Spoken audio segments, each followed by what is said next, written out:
doon sa lakad mo sa DOJ, nagkaharap din kayo nung unang kinasuhan mo. Sino ba yon? Si Captain Dado ba yon? Sino ba yung isa rin palamura? Maraming pagbabantang ginagawa. Nagkaharap kayo kahapon. Anong nangyari, General?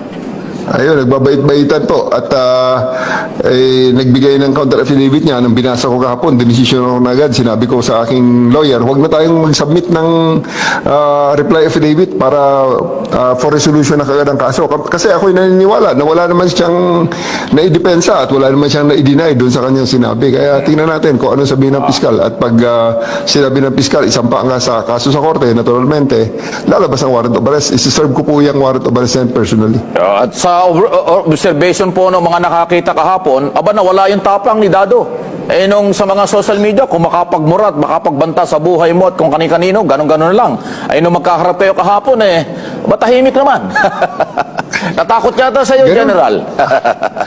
Yun talaga ang marami po kasing epekto na pag wala sa lugar ang iyong tinitindigan at dinala ka na sa tamang forum, talagang kailangan magbait-baitan ka, otherwise lalo kang mamalasin.